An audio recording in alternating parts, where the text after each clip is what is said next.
Bismillahirrahmanirrahim. Assalamualaikum warahmatullahi wabarakatuh. Sobat Anasar sekalian yang kami cintai karena Allah Subhanahu wa taala, berjumpa lagi dengan kita dalam momentum project podcast dakwah pertama komunitas Sobat Anasar Bintaro, yakni mengenai 9 jenderal terbaik dan panglima perang terhebat sepanjang sejarah peradaban Islam.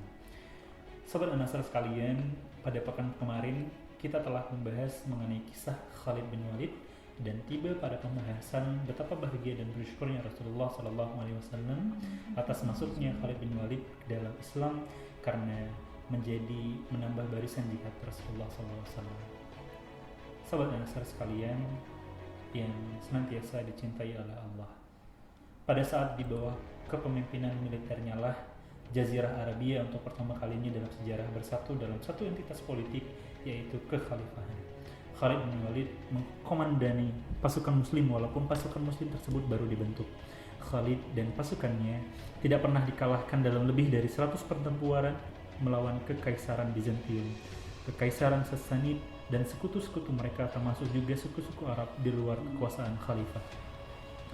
Pencapaian strategis yang ia raih ialah penaklukan Arab selama Perang Riddah, Persia, dan Suriah Romawi hanya dalam waktu 4 tahun pada tahun 632 ke 636 Masehi. Khalid bin Walid pun dikenang karena kemenangan telaknya pada pertempuran Yamamah, pertempuran Ulais, dan pertempuran Firaz, dan kesuksesannya dalam taktik perang pada pertempuran Walaja dan pertempuran Yarmouk. Sobat Anasar sekalian yang kami cintai karena Allah, Khalid bin Walid bergabung bersama Rasulullah SAW setelah terjadinya perjanjian Hudaybiyah, serta berpartisipasinya dalam berbagai ekspedisi untuk Muhammad SAW seperti pertempuran Mu'tah. Ini merupakan pertempuran pertama antara orang Romawi dan Muslim. Khalid bin Walid melaporkan bahwa pertempuran tersebut amatlah sengit sampai-sampai dia menggunakan 9 pedang. Bayangkan Sobat Anasar sekalian, sahabat Khalid bin Walid menggunakan 9 pedang dan kesemuanya patah dalam pertempuran tersebut.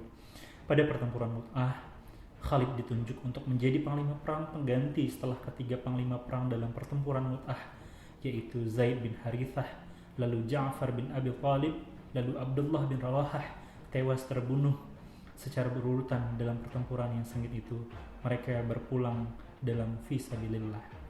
Pada saat yang genting itu, tampillah Khalid bin Walid, si pedang Allah, yang menyorot seluruh medan tempur yang luas itu dengan kedua matanya yang begitu tajam.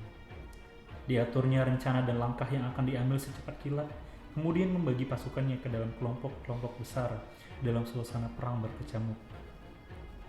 Setiap kelompok diberinya tugas sasaran masing-masing, lalu dipergunakanlah seni bela dirinya yang membawa mukjizat dengan kecerdikan akalnya yang luar biasa, sehingga akhirnya ia berhasil membuka jalur luas di antara para pasukan Romawi. Dari jalur itulah seluruh pasukan muslim menerobos dengan selamat. Karena prestasinya dalam perang inilah Rasulullah SAW menganugerahkan gelar kepada Khalid bin Walid, Syaifullah al-Masdul, si pedang Allah yang senantiasa terhunus. Sobat Anasar sekalian yang kami cintai karena Allah Subhanahu wa taala, kisah berganti kisah, waktu berganti waktu.